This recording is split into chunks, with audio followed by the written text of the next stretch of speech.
പാലക്കാട് പത്തിരിപ്പാലയിൽ നിന്ന് കാണാതായ 3 കുട്ടികളെ കണ്ടെത്തിയെന്ന് ഞാൻ പറഞ്ഞില്ലേ. പുൽപ്പള്ളിയിൽ നിന്നാണ് കുട്ടികളെ കണ്ടെത്തിയത്. വയനാട് നിഖിൽ പ്രമേഷ് ചേരുന്നു വിശദാംശങ്ങളുമായി. ഗുഡ് മോർണിംഗ് നിഖിൽ പ്രമേഷ്, പറയൂ.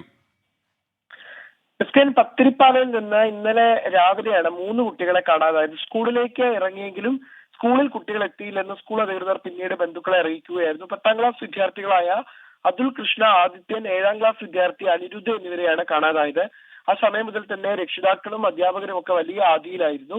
കുട്ടികൾ ഒരു യാത്ര പോയതാണെന്നുള്ള സൂചനകൾ മറ്റു സുഹൃത്തുക്കളിൽ നിന്നും മറ്റും ലഭിച്ചിരുന്നു. ഇതേ തുടർന്നാണ് മങ്കര ഒറ്റപ്പാലം പോലീസ് വ്യാപകമായ അന്വേഷണം നടത്തുകയും കുട്ടികളുടെ ചിത്രങ്ങൾ അടക്കം വെച്ച് വിവിധ സ്റ്റേഷനുകളിലേക്ക് വിവരം നൽകുകയും ചെയ്തു. തുടർന്നാണ് ഇന്ന് പുലർച്ചെ 4:30 വയനാട്ടിൽ നിന്ന് കുട്ടികൾ പുൽപ്പള്ളിയിലുണ്ട് എന്നുള്ള സന്ദേശം ലഭിക്കുന്നത്. പുൽപ്പള്ളി പോലീസാണ് ഇതുമായി ബന്ധപ്പെട്ട വിവരം പോലീസിന് കൈമാറിയിട്ടുള്ളത്. എന്തായാലും ബന്ധുക്കൾക്ക് ആശ്വാസം.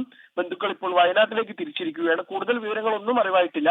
ഏത് സാഹചര്യത്തിലാണ് ഈ 3 കുട്ടികൾ പാലക്കാട് നിന്ന് വയനാട് എത്തിയത് തുടങ്ങി ഒരു വിവരങ്ങളും ലഭ്യമായിട്ടില്ല. കുട്ടികളെ കൂടുതൽ പാനിക്കാക്കേണ്ടെന്ന് കരുതി അവരോട് കൂടുതൽ കാര്യങ്ങൾ ചോദിച്ചറിഞ്ഞിട്ടുമില്ല. എന്തായാലും രക്ഷിതാക്കൾ ഇപ്പോൾ എത്രയും വേഗം കുട്ടികളെ കാണുന്നതിന് വേണ്ടി വയനാട്ടിലേക്ക് തിരിച്ചിരിക്കുകയാണ്. രമേഷ്, പല പ്രിയപ്പെട്ട പ്രേക്ഷകരും ചോദിക്കുന്നു, ബേബി KJ ചോദിക്കുന്നു, ഇന്ന് ബന്ധാന്ന് പറയുന്നത് കേട്ടു, ശരിയാണോ? കേരളത്തിലെ എല്ലാ സ്കൂളുകൾക്കും അവധിയുണ്ടോ? ഒരു സ്കൂളിനും അവധി പ്രഖ്യാപിച്ചിട്ടില്ല എന്നാണ് യാഥാർത്ഥ്യം. ഇന്ന് വിദ്യാഭ്യാസ ബന്ധാണ്. ബന്ദ് നടത്തുക കോടതി വിലക്കിയിട്ടുള്ള കാര്യമാണ്. പിന്നെ അതിന് വേറെ എന്തെങ്കിലും പേരിട്ടിട്ടുണ്ടോ എന്ന് എനിക്കറിയില്ല. എന്തായാലും ഇന്ന് സംസ്ഥാന വ്യാപകമായി പഠിപ്പ് മുടക്കാൻ തീരുമാനിച്ചിട്ടുണ്ട്.